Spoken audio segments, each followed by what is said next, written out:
Hello বন্ধুরা, good morning. কেমন আছো তোমরা সবাই? আশা করছি তোমরা সবাই খুব ভালো আছো, সুস্থ আছো। আমরাও ভালো আছি, সুস্থ আছি।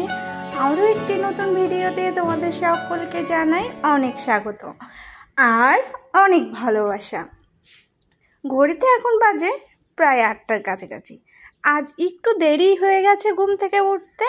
সকালে উঠে বাসি কাজকর্ম বলতে পারো মোটামুটি কমপ্লিট, আর ভাবলাম ব্রাশটাও সেরে নিই। আর সকালে উঠে অনেক কাজ করেছি জানো। আজ সকালে উঠে বিছানা গুছিয়েছি, ঘর ঝাড়ু দিয়েছি, তোমাদের দাদা ভাইয়ের জামা প্যান্ট আয়রন করে দিয়েছি, আর আর আর কিছু করিনি। আর ওর খাবারটা রেডি করেছি। এই হচ্ছে সকালে আমার কাজকর্ম করে ব্রাশ করছি। ব্রাশটা করতে করতে কি করব ভাবলাম, ব্রাশটা করতে করতে টেবিলটা একটু গুছিয়ে ফেলি, না হলে শুধু শুধু সময় নষ্ট করে তো কোনো লাভ নেই। কিন্তু আমার বর যদি দেখে যে মুখের ভিতরে ব্রাশটা নিয়ে আমি হাতে আবার কাজ করছি, তাহলে দেখা যাচ্ছে আমার আর বকা শোনা ছাড়া কোনো উপায় থাকবে না। কারণ তোমাদের দাদা ভাই প্রচণ্ড রাগ করে জানো তো, মুখের ভিতরে ব্রাশ নিয়ে কাজ করলে। কিন্তু আমি স্থির হয়ে বসে থাকতে পারি না। যখনই দেখি যে না, হাত দুটো যখন ফাঁকা আছে তখন কিছু না কিছু তো করা যায়, এটা ভেবে কাজগুলো ভুলবশত কাজগুলো শুরু করেই দিই, আর পরে বকা খায়। আর সকলকে অনুরোধ রইল ভিডিওটা কন্টিনিউ দেখার জন্য। আশা করছি তোমাদের ভালো লাগবে। আর এই যে কি বলো তো, কাল তো রাতেই বাসনগুলো মেজে রেখেছিলাম, সেগুলো একটু গুছিয়ে নিচ্ছি। আর দুপুরে উঠেও কিছু বাসন ছিল, আর সেগুলো গোছানো হয়নি, কারণ ইচ্ছা করেনি জানো। গরমে, এই প্রচণ্ড গরমে যেন না ভালো লাগছে কিছু করতে, না খেতে, না কিছুই করতে, যেন শরীরটা কেমন সায় দিচ্ছে না। মনে হচ্ছে যে একটা ঠান্ডা পরিবেশ, একটা নিরিবিলি পরিবেশে যদি কিছুক্ষণ যদি থাকতে পারতাম, তাহলে যেন মনটা একদম ফুরফুরে হয়ে যেত। কিন্তু উপায় নেই গো, বাইরে যে পরিমাণ তাপ, বাইরে বেরোলে জীবনটা আরও শেষ হয়ে যাবে এমন একটা অবস্থা। যেমন তোমাদের দাদাভাই সেদিনকে বলছিল যে বাইরে বাইক নিয়ে যাওয়ার সময় মনে হচ্ছে পুরো আগুনের ঝলসানি একটা ভাব আছে না, আগুনের তাপটা পুরো বাতাসের সাথে গায়ে এসে লাগছে, এমন একটা অবস্থা। হাতে মুখে জল দিয়ে এই যে মুড়িটা একটু গুলিয়ে দিচ্ছি। অনেকক্ষণ ভিজিয়ে রেখেছি, ভিজেও গেছে। একটু দেখছি চিনিটা অনেক সময় তলায় না, চিনিটা থেকে যায়, আর তোমাদের দাদাভাই ওভাবেই খেয়ে ফেলায়, আর চিনিটা নিচেই থেকে যায়। এই জন্য মুড়িটা একটু গুলিয়ে দিতে বললে একটু গুলিয়ে দিলাম, গুলিয়ে দিয়ে ঢাকা দিয়ে রাখলাম। আর তোমাদের দাদাভাই পুজো দিয়ে এই যে রেডি হবে বলে গোছাচ্ছে। আর আমি একগাল মুড়ি খেয়ে ভাবছি জলটা খেয়েই নিই, কারণ সকালে উঠে কেমন যেন একটা মাথাটা প্রচণ্ড ব্যথা করছে জানো। কাল রাত থেকে হঠাৎ করে আবার মাথা ব্যথাটা শুরু হয়েছে। এই জন্য সকালে উঠে যতটা তাড়াতাড়ি সম্ভব স্নানটা করব। আর কিছুই যেন ভালো লাগছে না। আর রোদের তাপ শুরু হবে করছে, কারণ দেখবে সকালে প্রায় 5:30 তো না, প্রায় 6টা বাজতে না বাজতে রোদ উঠে যাচ্ছে। এই জন্য সারা দিনটা যেন খুব কষ্ট হয়ে যাচ্ছে। আর জল খেলে মনে হচ্ছে যে জল খেয়ে যেন বেঁচে আছি, জলটাই শুধু খাই, ভাতটাতে তো কোনো প্রয়োজন নেই। কিন্তু কী করা যাবে, রান্না তো করতেই হবে। এই জন্য তাড়াতাড়ি চলো কাজগুলো সেরে নিই। আর এই যে ঘরটাও একটু মুছে নিচ্ছি, কারণ ঘরটা না মুছলে না আরও যেন কেমন কেমন লাগে। একটু লবণ দিয়ে, একটু শ্যাম্পু দিয়ে ঘরটা খুব সুন্দর করে মুছে নিচ্ছে, যাতে লবণ দিলে শুনেছি ঘর নাকি ঠান্ডা থাকে, সে ভেবে আমিও লবণ দিয়ে ঘরটা মুছে নিচ্ছি গরমের সময় এখন। আর তোমরা এরকম করো কি না অবশ্যই কমেন্টে জানিও। আর কথাগুলো না কেমন একটা যেন জড়িয়ে জড়িয়ে যাচ্ছে। প্রতিদিনই ভাবি যে তোমাদের সাথে খুব সুন্দর করে গুছিয়ে কথা বলবো, কিন্তু হয়ে ওঠে না গো। কেমন যেন ভয় ভয়, মানে কেমন নার্ভাস হয়ে যায় কথা বলতে বলতে, কারণ অভ্যাস নেই তো। একটু তো সমস্যা হবেই, তাই না বলো বন্ধুরা? আর কি বলো তো, সকালে উঠে বাসি কাজকর্মগুলো যতক্ষণ না সারা হয় ততক্ষণ যেন আর অন্যদিকে চোখ কান দেওয়ার মতো সময় থাকে না। আর আমার বর বাইরের কাজে বেরিয়ে গেলে তখন থেকে আমার পুরো কাজ আর থাকে না। ও যতক্ষণ বাড়িতে থাকে ততক্ষণ ওর পিছনে ঘুরতে ঘুরতেই আমার অর্ধেক সময় চলে যায়।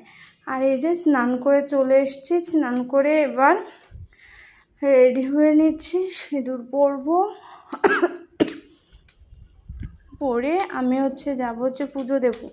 পুজো দিয়ে দেখি একটু আদা দিয়ে চা বানানো গেলে একটু আদা দিয়ে চা বানিয়ে খাবো, কারণ আমার তো আর বানিয়ে দেওয়ার মতো কেউ নেই, নিজেকেই বানিয়ে নিতে হবে। আর আজকের ভিডিওটা পুরোপুরি অনেকটাই এনার্জি নিয়েই ভিডিওটা শ্যুট করছি, দেখা যাক কতদূর হয়। আর ইচ্ছা আছে রাত পর্যন্ত তোমাদেরকে অল্প কিছু করে শেয়ার করার, যতটা চেষ্টা করি করতে পারি কিনা দেখি, তোমাদের সাথে অবশ্যই শেয়ার করব।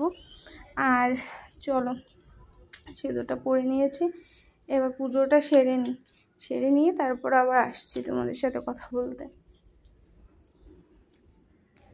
আর এই যে চা বসিয়ে দিয়ে এদিকে আমি চিনিটা নিয়ে নিচ্ছি। আমি না চা একটু চিনি বেশি না হলে না খেতে পারি না মাংসে। এই জন্য 2 চামচ চিনি দিয়ে নিলাম, 2 চামচ কি 1.5 চামচ না 2.5 চামচ মতো দিয়েছি। আর 2টা টোস্ট নিয়ে নিচ্ছে। আর সচরাচর আমরা বাড়িতে টোস্টটাই বেশি খাই, কারণ বিস্কিটগুলো না অতিরিক্ত মিষ্টি মিষ্টি লাগে এই জন্য। আর একদমই অল্প করে মুড়ি নিয়ে নিয়েছি, একটু চায়ে ভিজিয়ে খাবো, বেশ ভালো লাগে। আর এই যে বসে পড়েছি চা নিয়ে, একটু জমিয়ে চা খাবো যাতে মাথাটা পুরো ছেড়ে দেয়। চাটা খেয়ে আমি বাকি কাজকর্মে হাত দেব, একটু রেস্ট নেব যার মাঝে, কারণ আর পারা যাচ্ছে না গো, একটু রেস্ট না নিলেই নয়। সকালবেলা যতটা এনার্জির সাথে কাজগুলো করি বেশ ভালো লাগে জানো। নিজের ভিডিওগুলো যখন নিজেই দেখি এডিট করার সময়, তখন বেশ ভালোই লাগে, মনে হয় যে এটা আমি কাজ করি এইভাবে কথা বলি। নিজের কথাগুলো শুনে না নিজেরই বেশ আনন্দ হয় জানো। জীবনে কখনো ভাবিনি যে ইউটিউবে আসবো বা আমিও ভিডিও বানাবো, আমার ভিডিও মানুষে দেখবে, 10 জন হোক 5 জন হোক, তাতেই জন্য আমি অনেকটা খুশি হই জানো। থেকে যখন দেখি যে আজ একটু 5টার জায়গায় 10টা ভিউ হয়েছে, তাতেই যেন মনটা অনেকটা খুশি হয়ে যায় জানো। আমরা তো খুব অল্পতে খুশি হওয়ার চেষ্টা করি, তাই অল্পতেই খুব খুশি, কারণ চাহিদা যত কম থাকবে ততই জীবনে সুখী থাকবে। আর এই যে পটল আলুটা ভাজা করে নিলাম, একদমই অল্প করে, পটলটা না শুকিয়ে যাচ্ছিল, কিন্তু ভাবলাম আলু দিয়ে ভাজা করে রাখি, ডাল দিয়ে খাওয়া হয়ে যাবে। আর এই যে ডিমের তরকারি করব বলে ডিমটাও ভাজা করে নিচ্ছি। আজ করব ডিমের তরকারি, আর তারপরে পটল আলু ভাজা আছে, আর করব ডাল। এই আজকের দুপুরের রেসিপি। কেমন লাগলো না লাগলো সেটা অবশ্যই কমেন্টে জানাতে ভুলো না। আর সকলকে অনুরোধ রইল অবশ্যই ভিডিওতে একটা লাইক করে দিও, আর কমেন্ট করতে ভুলো না, কারণ তোমাদের একটা কমেন্টে আমি অনেকটা খুশি হই। তোমরা কমেন্ট করলে ভিডিও করার উৎসাহ বাড়ে জানো তো বন্ধুরা। যারা ভিডিও বানাও তারা এটা বুঝবে যে তোমাদের একটা কমেন্টে আমাদের কতটা ভালো লাগে। আর এই যে ডালটাও ফুটে যাচ্ছে, চলো খাবারটা রেডি করে নিই। তোমার দাদাভাইও প্রায় চলে এসছে, চলো খাওয়া দাওয়াটা সেরে নিই, পরে আসছি। আর এই যে চলে আসলাম একদম সন্ধে হয়ে গেছে, কিছুক্ষণ হলো আমি একটু স্নান করে নিলাম জানো তো, কিন্তু চুলটা পুরোটা ভেজাইনি, কারণ শুকাতে গেলে সারা রাত লেগে যাবে এই জন্য। আর আমি না চুল ছেড়ে একদমই থাকতে পারি না গো, গরম হোক শীত হোক চুল সবসময় বেঁধেই রাখি, কারণ খুব কষ্ট হয়ে যায়, মানে কেমন একটা অস্বস্তি হয় চুল ছেড়ে। না আমি কোথাও যেতে পারি না, বাড়ির ভিতরে 2-5 মিনিটের বেশি চুল ছেড়ে আমি রাখতে পারি না। এই জন্য একটু ভালো করে স্নানটা করে নিলাম, স্নান করে সন্ধে দেব, সন্ধে দিয়ে ভিডিওটা এডিট করতে বসবো, না হলে অনেকটা দেরি হয়ে যাবে। তোমাদেরকে ভিডিও যেদিন টাইমের মধ্যে দিতে পারি না সেদিনকে বেশ খারাপ লাগে জানো, মনে হয় 2-1 হলেও তো আমার অপেক্ষায় আছে হয়তো আমার ভিডিওটা দেখার জন্য, তাদের কিভাবে এভাবে আমি অপেক্ষায় রাখি বলো। এই জন্য যতটা চেষ্টা করি ভিডিও টাইমের মধ্যে দেওয়ার, দুপুর 2টা থেকে 3টার মধ্যে ভিডিও দেওয়ার চেষ্টা করি, তাও অনেক সময় হয়ে ওঠে না, কাজের চাপে বলতে পারো, কারণ সংসারের সব কাজগুলো তো নিজেকেই করতে হয়, হেল্প করার মতো কেউ নেইও, আর তোমাদের দাদাভাইকে দিয়ে তো আর সব কাজ হয় না। এই জন্য নিজের কাজকর্ম সেরে যতটা পারি ভিডিওর পিছনে দেওয়ার চেষ্টা করি, কারণ আমরা যারা ভিডিও বানাই তারা জানি যে একটা ভিডিও বানাতে কতটা খাটতে হয়, ভিডিওর জন্য কতটা কষ্ট হয়। কষ্ট করছি, দেখা যাক ভগবান কবে মুখ তুলে তাকায়। আর তোমাদের ভালোবাসা তো আছেই সাথে, তাই না? সেটা নিয়ে এগিয়ে যেতে চাই, যতটা পারি এগিয়ে যাব তোমাদেরকে সঙ্গে নিয়ে, তোমরাও এভাবে আমার পাশে থেকো। আর এই যে চুলটা একদম উঁচু করে বেঁধে নিলাম, কারণ ঘাড়ের কাছে চুল থাকলে বেশ গরম লাগে গো। আর রাতের বেলায় পুরো অর্ধেক রাত্রে কেমন যেন শীত শীত মতো ভাব, মনে হচ্ছে পুরো ঠান্ডা। প্রতিদিন রাতেই কাঁথা ছাড়া আর ঘুমানো যাচ্ছে না, দিনের বেলায় ফ্যান ছাড়া আর নড়া যাচ্ছে না, এই তো আবহাওয়ার ছিরি। আর আজকের ভিডিওটা তোমাদের কেমন লাগলো না লাগলো সেটা কমেন্টে জানাতে ভুলো না কিন্তু বন্ধুরা।